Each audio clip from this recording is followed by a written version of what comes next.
Hey, Pirates ready. Let's read Chapter 5, A Pirate's Life, as we're just reading of pirates.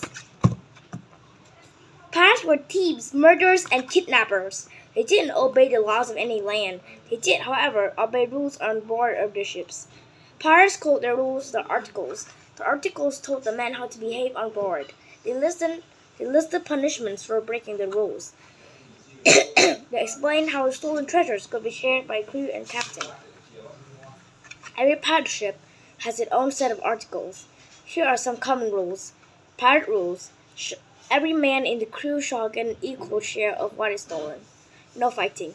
No gambling. No women allowed on board ship. Weapons must be kept clean and ready. Punishment for stealing, running away for a fight, or keeping secrets is death. Pirate captains. There were many jobs on the pirate ship. The most important job was that of the captain. The captain led the crew in the battle. He was also navigated the ship. This means he was in charge of getting the ship where it was supposed to go. A pirate captain has to follow the articles too. If he doesn't do a good job, the crew might throw him overboard or elect a new captain. Even if the captain did a good job, the crew still had lots of power. They voted to decide where the ship would travel. They voted on where and when to go ashore. They voted on whether or not to attack the ship they met at sea. A quartermaster. A ship's quartermaster also had an important job. A quartermaster decided what to steal from a captured ship. He divided up what pirates stole. He handed out the food. He told each man what work to do on the board ship. Life at sea. Pirates' crews had to work hard to keep their ships in good shape. Sails and ropes had to be mended. Canyons had to be cleaned. Decks had to be washed. Food was hard to find on long sea voyages. Sometimes pirates took a few chickens on board for eggs. They also took white meat and stale biscuits. The biscuits are called hardtack. Stories say pirates ate them in the dark so they wouldn't see the bugs inside. Pirates who were at the sea for a long time sometimes got a disease called scurvy. For many years, no one knew what caused scurvy. Doctors finally learned that it was caused by a lack of vitamin C. Fresh drinking water was hard to come for long voyages. Pirates could not drink water from the salty sea, so their ships carried barrels of beer and bottles of wine and rum. Long voyages often meant many days with little to do. Life on board ship could get boring. To pass the time, pirates gambled with dice. They sometimes fought with one another. The articles often had rules against gambling and fighting. It was the quartermaster's job to hand out punishments for anyone who broke the rules. Pirate punishments. In some stories about pirates, a person who broke the rules was to walk the plank. The person was blindfolded. His hands were tied. The white plank was put over the ship's side. He walked to the end of the plank, then he fell into the sea. A person walked to the end of the plank and fell to the sea. This is not much proof, though, that walking the plank actually happened in real life. Pirates who broke the rules were much more likely to be whipped or shot. Another terrible punishments were called maroon. People who were marooned were taken to a desert island. They could put out their ship. The ship then sailed away, leaving the person alone. The desert island is usually tiny. The marooned person could starve to death, drown, or die of thirst. He was often left with a gun so he could take his own life. Jack and any present talk like a pirate. Slow a leg, lumber, or I'll send you to Davy Jones' locker. Shiver me, himbers, mate.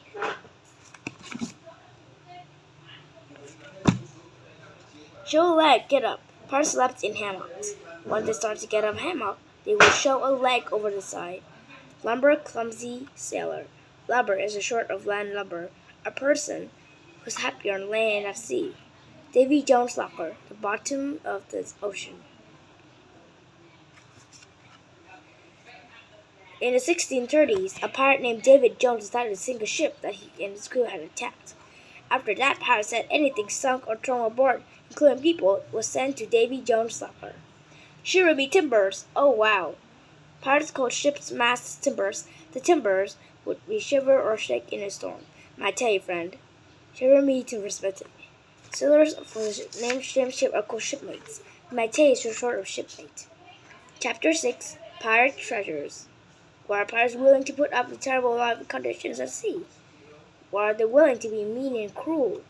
Why were they willing to risk dying for their crimes? For most pirates, the answer was simple: money. One successful raid on a treasure ship would make all the members of a pirate crew rich for the rest of their lives. See? Booty. Pirates called their stolen treasures booty. For pirates, the best booty was gold. Gold was prized all over the world. Pirates dreamed of capturing ships full of gold coins, gold bars, and gold jewelry. Spanish gold coins are called doubloons. 8 doubloons will worth a whole year pay for a regular sailor. Silver was also a very valuable booty. Silver coins were called pieces of 8. That's because each coin was worth 8 Spanish reals, about $23 today. Unfortunately for pirates, our few trading ships carried treasures chests filled with gold and silver, so the pirates usually had to settle for their booty. When pirates captured a ship, they took almost anything of value. They stole tobacco, spices, and sugar to sell when they reached land. They stole jewelry from passengers. They stole guns, swords, and daggers from the crew. Pirates also stole sails and ropes to use to their own ship. They stole food, water, and beer and went to share among themselves. They stole many medicine they could find too. Medicine was thought to be great booty because pirates suffered too much disease. Sometimes pirates even stole the whole ship. They turned it into a pirate ship and forced a crew to join them. The choice they gave the crew was simple: join us or die. Pirate booty: gold doubloons, silver pieces of 8, tobacco, spices and sugar, jewelry, guns, swords and daggers, sails and ropes, food and water, beer and wine, medicine, whole ship. Sharing the booty. The article for a ship has strict rules about how booty was to be shared. Most members of the crew got an equal part of everything that was stolen. The captain, quartermaster, and the ship's doctor usually got a little more than anyone else. A punishment for anyone who tried to keep more than his share of the booty was death or marooning. Buried treasure.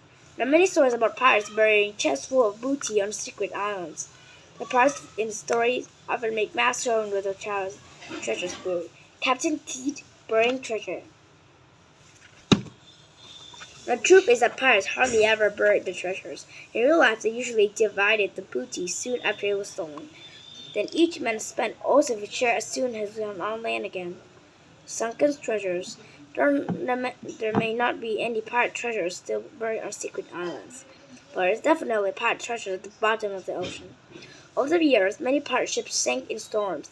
Others went down in battle. When a pirate ship sank, its treasure sank with it. For centuries, people have searched for sunken pirate ships. None were ever found until undersea divers recently made 2 amazing discoveries. Sunken pirate ships. The Waha.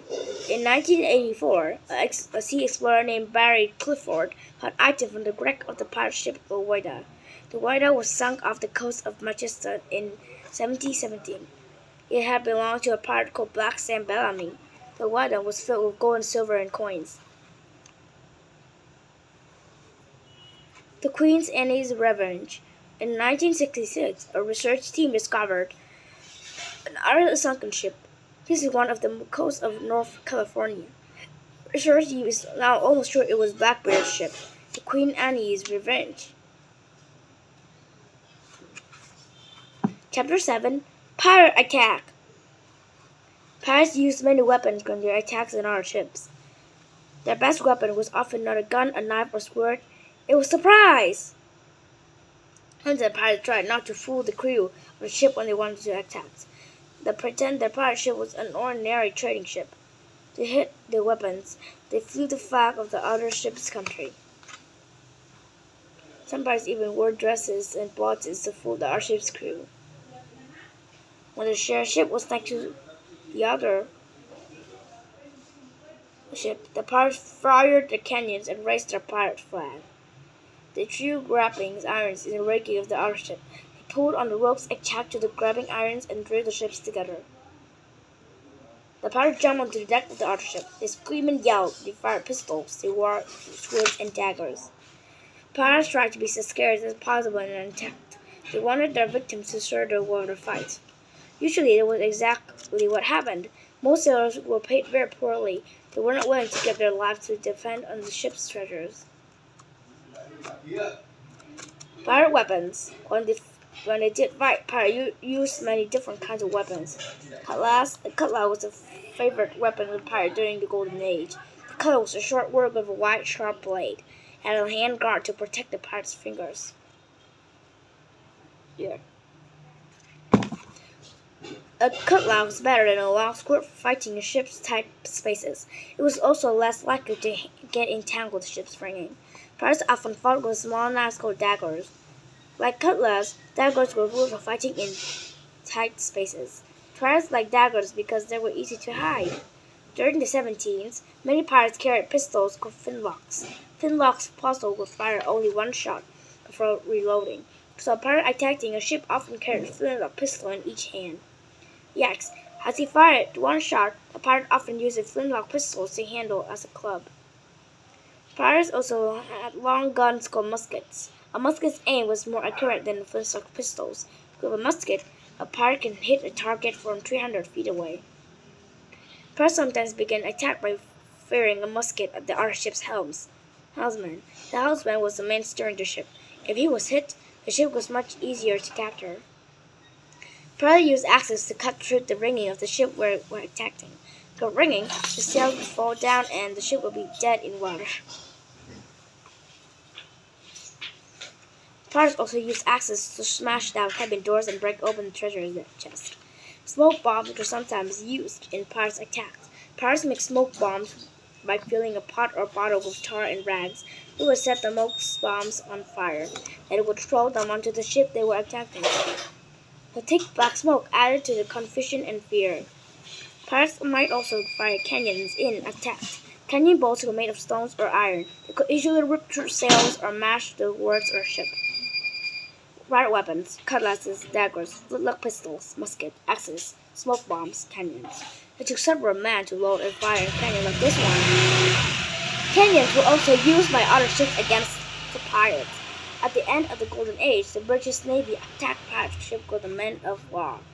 The men of war were huge. They could carry many more cannons than a pirate ship could carry. They hunted down pirates in seas throughout the world. It was absolutely huge. Pirate flags.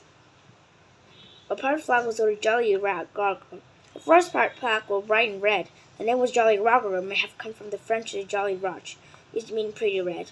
Here are some famous Jolly Rogers. The flag of Calico Jack.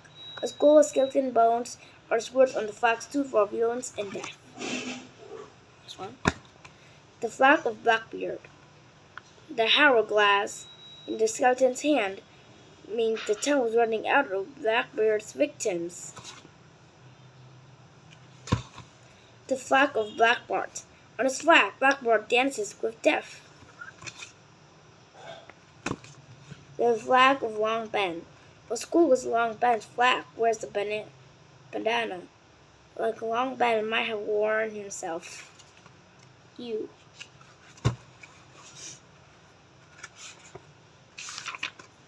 Chapter 8, Piracy After the Golden Age. The British sailors battling of Barbary concerns. The sea battles at the end of the Golden Age had completely rid the world of pirates. Barbary consorts continued to attack ships near the Barbary coast. Asian pirates still sailed to the South China Sea. American privateers attacked British ships during the Revolutionary War. In the 18th, though, several events nearly wiped out piracy completely. In 1816, the home port of Barbary consorts was destroyed. In 1849, the British Navy destroyed a huge Asian pirate fleet. In 1856, many countries signed an agreement promising they would no longer hire privateers. By then, the navies of many countries had begun to use steamships. Steamships didn't depend on the wind to move quickly across the sea. Pirate and small sailing vessels were no match for the big, heavily armed steamships. Pirates lived on, though, in adventure stories and legends.